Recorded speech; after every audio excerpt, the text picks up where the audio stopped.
Breaking news చూస్తున్నాం. తెలంగాణలో పసుపు బోర్డు ఏర్పాటుపై బీజేపీ కాంగ్రెస్ పరస్పర కౌంటర్ వార్స్ నడుస్తున్నాయి. తాజాగా పసుపు బోర్డు ఏర్పాటుపై బీజేపీ ఎంపీ ధర్మపురి అరవింద్కు మంత్రి తుమ్మల నాగేశ్వరరావు స్ట్రాంగ్ కౌంటర్ ఇచ్చారు. పసుపు బోర్డు ఏర్పాటుకు ఎలాంటి చొరవ చూపలేదని అరవింద్ అనడం హాస్యాస్పదమన్నారు. బోర్డు ఏర్పాటుకు తాను కేంద్రానికి 3 సార్లు రాసిన లేఖలను తుమ్మల విడుదల చేశారు. తానే కాకుండా సీఎం రేవంత్ రెడ్డి కూడా కేంద్రానికి లేఖ రాశారని ఈ సందర్భంగా మంత్రి గుర్తు చేశారు. అరవింద్ అజ్ఞానంతో మాట్లాడుతున్నారని మంత్రి మండిపడ్డారు.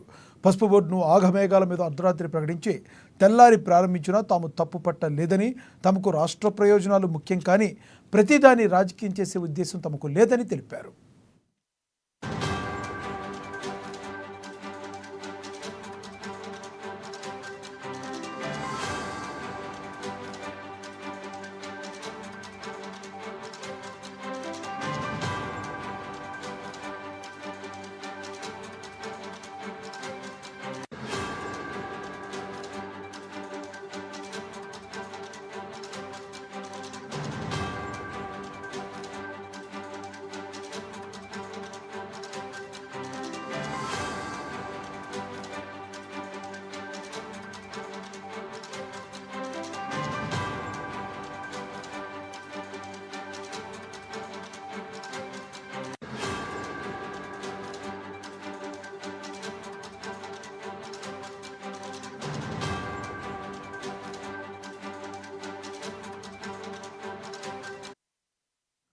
తెలంగాణలో పసుపు బోర్డు ఏర్పాటుపై బీజేపీ కాంగ్రెస్ పరస్పర కౌంటర్స్ వార్స్ నడుస్తున్నాయి.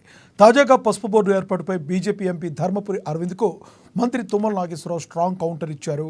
పసుపు బోర్డు ఏర్పాటుకు ఎలాంటి చొరవ చూపలేదని అరవింద్ అనడం హాస్యాస్పదమన్నారు. బోర్డు ఏర్పాటుకు తాను కేంద్రానికి 3 సార్లు రాసిన లేఖలను తుమ్మల విడుదల చేశారు. తానే కాకుండా సీఎం రేవంత్ రెడ్డి కూడా కేంద్రానికి లేఖ రాశారని ఈ సందర్భంగా మంత్రి గుర్తు చేశారు. అరవింద్ అజ్ఞానంతో మాట్లాడుతున్నారని మంత్రి మండిపడ్డారు. పసుపు బోర్డును ఆగమేఘాల మీద అర్ధరాత్రి ప్రకటించి తెల్లారి ప్రారంభించినా తాము తప్పు పట్టలేదని, తమకు రాష్ట్ర ప్రయోజనాలు ముఖ్యం కానీ ప్రతిదాన్ని రాజకీయం చేసే ఉద్దేశం లేదని కుండబద్దలు కొట్టారు.